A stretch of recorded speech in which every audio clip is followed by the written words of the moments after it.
Hi എല്ലാവർക്കും നമസ്കാരം. ഇന്ന് ഞാൻ പുതിയൊരു വീഡിയോ ആയിട്ട് വന്നിരിക്കുന്നത് യു വി ഫ്ലാറ്റ് ബെഡ് പ്രിൻ്ററും അതേപോലെ തന്നെ യു വി ഫ്ലാറ്റ് ബെഡ് പ്രിൻ്ററിൽ പ്രിൻ്റ് ചെയ്ത ഫോം ഷീറ്റ് അതുപോലെ തന്നെ സൺ പാക്ക് എങ്ങനെ നമുക്ക് കട്ടൗട്ട് അതായത് കൗണ്ടർ കട്ടിങ് എങ്ങനെ ചെയ്യാമെന്നുള്ളതിനെ കുറിച്ച് പറയാനാണ്. ഫസ്റ്റ് ഓഫ് ഓൾ നമ്മൾ ഈ യു വി ഫ്ലാറ്റ് ബെഡ് പ്രിൻ്ററിൻ്റെ ഒരു വീഡിയോ മുന്നേ ചെയ്തിട്ടുണ്ട്. ഇതിപ്പോൾ ഏറ്റവും ലേറ്റസ്റ്റ് ആയിട്ട് വന്ന യു വി ഫ്ലാറ്റ് ബെഡ് പ്രിൻ്ററാണ്. ഇതിനകത്തുള്ള പ്രത്യേകത എന്ന് വെച്ചാൽ ഡബിൾ റെയിൽ വിത്തൗട്ട് മോട്ടറാണ്. മാഗ്നറ്റിക് ആണ്. ഇത് ഗാരേജ് അങ്ങോട്ടും ഇങ്ങോട്ടും മൂവ് ചെയ്യുന്നത്. ബെഡ് സൈസ് വരുന്നത് 8x4 ആണ്. അപ്പോൾ നമ്മുടെ ഒരു ഫുൾ ഷീറ്റ് ഇതിനകത്ത് പോകുന്നതാണ്. പിന്നെ ഹെഡ് വരുന്നത് റീക്കോ ജെൻ 6 ഹെഡാണ് വരുന്നത്. നെഗറ്റീവ് പ്രഷർ സിസ്റ്റമാണ്. വാക്കം സെക്ഷണൽ വാക്കമാണ്. നമുക്ക് ഏതെങ്കിലും ഒരു സൈഡിൽ വാക്കം ഓഫ് ചെയ്യുക. നമ്മൾ എത്ര ഷീറ്റാണ് വെക്കുന്നത് ആ സൈഡ് മാത്രം വാക്കം ഓപ്പറേറ്റ് ചെയ്തിട്ട് അങ്ങനെ ചെയ്യാൻ പറ്റും. മാത്രമല്ല വൈ മൂവ്മെൻറ്റ് ഡബിളാണ് വരുന്നത്. ഡബിൾ മോട്ടോർ വിത്ത് ബാൾ സ്ക്രൂ ആണ് വൈ മൂവ്മെൻറ്റ് വരുന്നത്. ഇതിനകത്ത് വരുന്ന ഹെഡ് വരുന്നത് ജെൻ 6 ആണ്. ഇതിനകത്തിപ്പോൾ 4 ഹെഡാണ് നമ്മൾ ഓൾറെഡി ഇൻസ്റ്റാൾ ചെയ്തിട്ടുള്ളത്.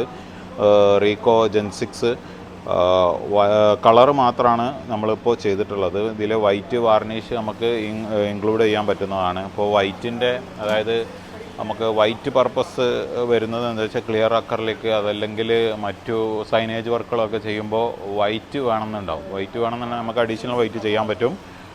മാത്രമല്ല ഇതിപ്പോൾ നമ്മളിവിടെ സ്പെഷ്യലായിട്ട് ഇൻസ്റ്റാൾ ചെയ്തത് മെയിനായിട്ട് ഈ ഫോം ഷീറ്റ് അതേപോലെ സൺ പാക്ക് പ്രിൻ്റ് ചെയ്യാനാണ്. ഇനി ഞാൻ നിങ്ങളെ കാണിക്കാൻ പോകുന്നത് ഫോം ഷീറ്റിൽ പ്രിൻ്റ് ചെയ്ത ഒരു പിക്ചറോ അല്ലെങ്കിൽ എന്തെങ്കിലും ആവട്ടെ അതിനെ നമുക്ക് കട്ടൗട്ട് അതായത് കൗണ്ടർ കട്ടിങ് ചെയ്യാൻ പറ്റിയ ഒരു ഫെസിലിറ്റിയാണ്. അതായത് നമ്മൾ ഇതിനകത്ത് പ്രിൻ്റ് ചെയ്ത് നമ്മൾ ആ കാണുന്ന മെഷീനിൽ നമ്മൾ കറക്റ്റ് ആ പിക്ചറിൻ്റെ ചുറ്റും കട്ട് ചെയ്തെടുക്കുന്നതാണ്. നൈഫ് ഉപയോഗിച്ച് കട്ട് ചെയ്തെടുക്കണം. നമ്മളിപ്പോൾ ഷോപ്പിലൊക്കെ ചെയ്തുകൊണ്ടിരിക്കുന്നത് പ്രിൻ്റ് ചെയ്തിട്ട് മാനുവലായിട്ട് ഒരു സ്ട്രോക്ക് ഇട്ടിട്ട് കത്രിക കൊണ്ടോ ബ്ലേഡ് കൊണ്ടോ വെച്ച് വരക്കുന്നതാണ്. അപ്പോൾ നമുക്ക് ഇപ്പോൾ ഇലക്ഷനൊക്കെ ആകുമ്പോൾ നമുക്ക് ഇലക്ഷൻ അതുപോലെ ഫുട്ബോൾ വർക്കുകൾക്കൊക്കെ നമുക്ക് കട്ടൗട്ടുകൾ ഇല്ലാത്ത ഒരു ഇതുണ്ടാവില്ല. അപ്പോൾ കട്ടൗട്ട് ചെയ്യാൻ ഏറ്റവും അനുയോജ്യമായ ഒരു ഓപ്ഷനാണ്. നിലവിലിപ്പോൾ ഫ്ലാറ്റ് ബെഡ് ഉള്ളവർക്കും ഈ മെഷീൻ ഉപയോഗിച്ച് കഴിഞ്ഞാൽ നമുക്ക് സിമ്പിളായിട്ട് കട്ടൗട്ടുകൾ ചെയ്തെടുക്കാൻ പറ്റുന്നതാണ്. ഇപ്പോൾ നമ്മൾ പ്രിൻ്റ് ചെയ്യാൻ പോവുകയാണ്. അതായത് കൗണ്ടർ കട്ടിങ്ങിനുള്ള ഫയലാണ് പ്രിൻ്റ് ചെയ്യുന്നത്. നമ്മൾ നേരത്തെ കണ്ട ഷമീദ ഫയൽ. ഈ കാണുന്ന ഗിറ്റാറുണ്ടല്ലോ, ഈ കാണുന്ന ഗിറ്റാറ് ഈ കാണുന്ന ഫോം ബോർഡിൽ പ്രിൻ്റ് ചെയ്തിട്ട് നമ്മളതിനെ കൗണ്ടർ കട്ട് ചെയ്യാനാണ് പോകുന്നത്. അപ്പോൾ നമ്മൾ ആദ്യം പ്രിൻ്റ് ചെയ്യുക. നമ്മൾ നേരത്തെ അടിച്ചിരുന്ന മെഷീന് ആ കാണുന്ന മെഷീനാണ്. അതിലിപ്പോൾ അക്രലിക്കിൻ്റെ വർക്കാണ് നടന്നുകൊണ്ടിരിക്കുന്നത്. നമ്മൾ ഇപ്പുറം ഉള്ള മെഷീനിലാണ് ഇപ്പോൾ പ്രിൻ്റ് ചെയ്യുന്നത്. ഇത് 6mm ഫോം ഷീറ്റാണ്. ഈ ഫോം ഷീറ്റിൽ നമ്മൾ പ്രിൻ്റ് ചെയ്തിട്ട് ഇതിനകത്ത് ഈ മെഷീനകത്താണ് നമ്മൾ കട്ട് ചെയ്യാൻ പോകുന്നത്. അപ്പോൾ ആദ്യം നമുക്ക് പ്രിൻറ്റിങ് നോക്കാം. ഈ നമ്മൾ നേരത്തെ അപ്പുറത്ത് കണ്ട ആ മെഷീനില്ലേ, ആ കാണുന്ന മെഷീന്, ഇതിനകത്ത് നമുക്ക് ബെൽറ്റും മോട്ടറും വരുന്നില്ല. ഇത് മാഗ്നറ്റിക് ആണ്. ആ സെൻട്രലിൽ കാണുന്ന ബ്ലാക്കാണ് അതിൻ്റെ മാഗ്നറ്റിക് വരുന്നത്. നേരെ മറിച്ച് നമ്മൾ ഈ മെഷീനിലേക്ക് വരികയാണെങ്കിൽ ഡബിൾ റെയിൽ വിത്ത് ബെൽറ്റാണ്. ഇത് ബെൽറ്റിലാണ് മൂവ് ചെയ്യുന്നത്. മോട്ടറാണ്, പാനസോണിക്കിൻ്റെ മോട്ടറാണ് ഇത് മൂവ് ചെയ്യാൻ ഉപയോഗിക്കുന്നത്. അതിനെ സംബന്ധിച്ച് നോക്കുമ്പോൾ ഇത് കുറച്ചും കൂടി ഒരു നോയ്സും ഉണ്ടാവും, കുറച്ച് ഹാർഡായിരിക്കും മൂവ്മെൻറ്റ്. പക്ഷേ അത് വളരെ സ്മൂത്തായിരിക്കും. നമുക്കിപ്പോൾ മെഷീൻ 2 രൂപത്തിലും അവൈലബിൾ ആണ്. മാഗ്നറ്റിക്കും അവൈലബിൾ ആണ്, അതുപോലെ തന്നെ മോട്ടറും അവൈലബിൾ ആണ്. രണ്ടും പ്രൈസിൽ ചെറിയ വ്യത്യാസങ്ങളാണ് വരുന്നത്. നമ്മൾ ഉപയോഗിച്ചുകൊണ്ടിരിക്കുന്ന ഇങ്ക് ഇതാണ് കേട്ടോ, പാപ്പി ജെറ്റിൻ്റെ LED UV ഇങ്ക്. ഇതാണിപ്പോൾ നമ്മൾ ഈ 2 മെഷീനകത്തും നമ്മൾ ഉപയോഗിച്ചുകൊണ്ടിരിക്കുന്നത്. ഇത് ലെമൺ യെല്ലോ ആണ് ഇതിനകത്ത് വരുന്നത്.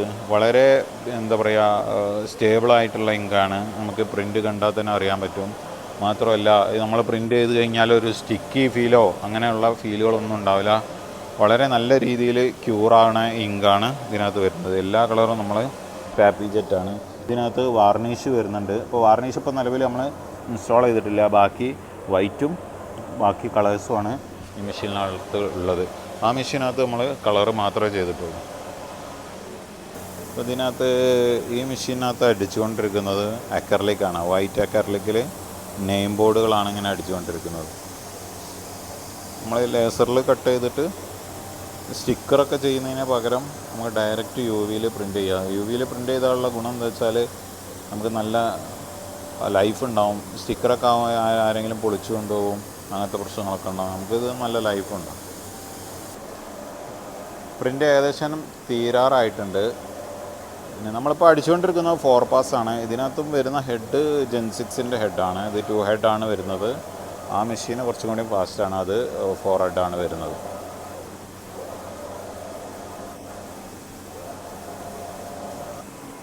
നമ്മൾ പ്രിൻ്റ് അടിച്ച ഈ ഇതുണ്ടല്ലോ ഫോം ഷീറ്റ്, ഒരു ഫുൾ ഷീറ്റിൽ നമ്മളിപ്പോൾ ഈ ഗിറ്റാറിൻ്റെ പടം നമ്മളിവിടെ പ്രിൻ്റ് അടിച്ചു, ആ മെഷീനകത്ത് പ്രിൻ്റ് അടിച്ചു.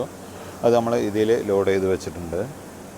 ഇനി നമ്മൾ ഇതിൻ്റെ കൗണ്ടർ കട്ടിംഗ് ആണ് ചെയ്യാൻ പോകുന്നത്. അതായത് ഓരോ ഗിറ്റാറും സെപ്പറേറ്റ് ആയിട്ട് ഇങ്ങനെ കൗണ്ടർ കട്ട് ചെയ്തിട്ട് എടുക്കുക. നമ്മളിപ്പോൾ യൂഷ്വലി ഷോപ്പുകളിലൊക്കെ നമ്മളത് മാനുവലായിട്ടായിരിക്കും ചെയ്തുകൊണ്ടിരിക്കുന്നത്. ഇതുപോലെ തന്നെ നമുക്ക് ഒരാളുടെ പടമോ എന്ത് വേണമെങ്കിലും നമുക്ക് കൗണ്ടർ കട്ട് ചെയ്തെടുക്കാൻ പറ്റും. പിന്നെ ഈ മെഷീനെ കുറിച്ച് പറയുകയാണെങ്കിൽ ഇതിൻ്റെ മൂവ്മെൻറ്റ് വരുന്നത് റാക്ക് ആൻഡ് പിനിയൻ ടെക്നോളജിയാണ്. നമ്മൾ CNC റൗട്ടറിലൊക്കെ വരുന്ന പോലെ റാക്ക് ആൻഡ് പിനിയനാണ്. അതായത് ബെൽറ്റ് അല്ല. പിന്നെ ഡബിൾ റെയിൽ വരുന്നുണ്ട്. പിന്നെ ഇതിനകത്ത് പ്രധാനമായും 3 ടൂളുകളാണ്. ഇത് നൈഫാണ്, അതായത് ഫോം ഷീറ്റ്, സൺപാക്ക് ഒക്കെ കട്ട് ചെയ്യാനുള്ള നൈഫാണ്. പിന്നെ ഇത് നമുക്ക് 45 ഡിഗ്രിയിൽ ചെരിച്ചിട്ട് കട്ട് ചെയ്യാനുള്ള ഒരു നൈഫാണ്. ഇങ്ങനെ 2 ടൂള് വരുന്നുണ്ട്. പിന്നെ ഇത് സ്പിൻഡലാണ്, അതായത് നമ്മളെ CNC റൗട്ടറിലൊക്കെ വരുന്ന സ്പിൻഡിൽ ചെറിയ RPM കുറഞ്ഞ കുറച്ച് ഹാർഡായിട്ടുള്ള വുഡുകളൊക്കെ നമുക്ക് കട്ടൗട്ട് ചെയ്യാൻ പറ്റിയ സ്പിൻഡിലാണ്. ഇത് വാട്ടർ കൂൾഡാണ് വരുന്നത്. ഇതിൻ്റെ വാട്ടർ സർക്കുലേഷൻ ഈ പൈപ്പ് വഴി പോകുന്നുണ്ട്. അങ്ങനെ 3 ടൂളാണ് ഇതിനകത്ത് വരുന്നത്. അതുപോലെ തന്നെ ഇത് സെൻസ് ചെയ്യാനുള്ള ക്യാമറയാണിത്. നമ്മളിപ്പോൾ ഈ ഡോട്ട് മാർക്ക് ഇതിനകത്ത് വെച്ചിട്ടുണ്ട്. ഇത് സെൻസ് ചെയ്യൽ ഈ ക്യാമറ ഉപയോഗിച്ചിട്ടാണ്. ഇതിൻ്റെ വിഷ്വൽ നമുക്ക് ഇതിൻ്റെ അടുത്ത് സിസ്റ്റത്തിൽ നമുക്ക് കാണാൻ പറ്റും. ഇതിൻ്റെ Y ആക്സിസും വരുന്നത് റാക്ക് ആൻഡ് പിനിയനാണ്. അപ്പോൾ വളരെ കൃത്യതയോടുകൂടി നമുക്ക് കട്ട് ചെയ്യാൻ പറ്റും. നമ്മൾ മെഷീൻ ഓൺ ചെയ്തിട്ടുണ്ട്. ഇനീഷ്യലൈസിങ് ആയിക്കൊണ്ടിരിക്കുകയാണ് മെഷീന്. ഇതാണ് ഈ സോഫ്റ്റ്വെയറിൻ്റെ ഒരു ഇൻ്റർഫേസ് വരുന്നത്. ഇതിനകത്ത് നമ്മൾ കട്ട് ചെയ്യുന്നതിൻ്റെ സ്റ്റോക്ക്, അതായത് ഔട്ട്ലൈൻ ഇവിടെ ഈ മെഷീനിൽ കൊടുത്തിട്ട് നമ്മൾ ഈ കാണുന്ന മാർക്ക് ഇതിനകത്ത് ക്യാമറ ഉപയോഗിച്ചിട്ട് സ്കാനാണ് നമുക്കിതിനകത്ത് കാണാൻ പറ്റും. അത് വെച്ചിട്ടാണ് നമ്മൾ എന്ത് ചെയ്യുക, ഇത് കട്ട് ചെയ്യുക. ഫയൽ ഓപ്പൺ ചെയ്ത് നമ്മൾ കട്ട് ചെയ്ത, അതായത് പ്രിൻ്റ് ചെയ്ത ഫയൽ അതിൻ്റെ കട്ടൗട്ടാണ്. ഒരു സ്റ്റോക്ക് പോലെ ഇങ്ങനെ കാണിക്കും സോഫ്റ്റ്വെയറിനകത്ത്. ഇത് നമ്മൾ ഈ ഷീറ്റ് എങ്ങനെയാണോ വെച്ചത് അതിനനുസരിച്ച് ഫയലും അഡ്ജസ്റ്റ് ചെയ്ത് വെക്കും. ഇനി നമ്മൾ ക്യാമറ വെച്ചിട്ട് ഇത് സെൻസ് ചെയ്യും. നമ്മൾ ഇതിൻ്റെ വാക്കം ഓൺ ചെയ്ത് സെൻസിങ് ചെയ്യുകയാണ്.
അപ്പോൾ നമ്മുടെ പ്രിൻ്റ് ചെയ്ത ഗിറ്റാർ നമ്മൾ ഓരോ സിംഗിൾ പീസായിട്ട് പക്കയായിട്ട് കൗണ്ടർ കട്ടിങ് ചെയ്ത് റെഡി ആയിട്ടുണ്ട്. ഇതുപോലെ നമുക്ക് ഫോം ബോർഡിലോ അല്ലെങ്കിൽ സൺപാക്കിലോ ഒക്കെ അടിച്ച വർക്കുകൾ ഈ മെഷീൻ ഉപയോഗിച്ച് നമുക്ക് കൗണ്ടർ കട്ട് ചെയ്യാൻ പറ്റുന്നതാണ്. അപ്പോൾ നിലവിൽ ഫ്ലാറ്റ് ബെഡ് ഉള്ളവർക്കാണെങ്കിലും ഈ മെഷീൻ ഒരു യൂസ്ഫുള്ളാണ്.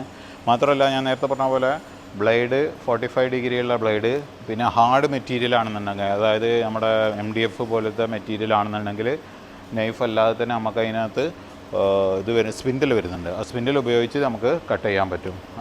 അപ്പോൾ UV ഫ്ലാറ്റ് ബെഡ് പ്രിൻ്ററുകളെ കുറിച്ച് അറിയാനും അതേപോലെ തന്നെ മറ്റു സൈനേജ് മെഷീനുകളെ കുറിച്ച് അറിയാനും ഇതുപോലത്തെ കട്ടിംഗ് മെഷീനുകളെ കുറിച്ചൊക്കെ അറിയാനും താഴെ കാണുന്ന നമ്പറിൽ കോൺടാക്റ്റ് ചെയ്യുക. വീഡിയോ ആദ്യമായിട്ട് കാണുന്നവർ ചാനൽ സബ്സ്ക്രൈബ് ചെയ്യാൻ മറക്കരുത്. അപ്പോൾ അടുത്തൊരു വീഡിയോയിലൂടെ കാണാം. അതുവരേക്കും ബൈ.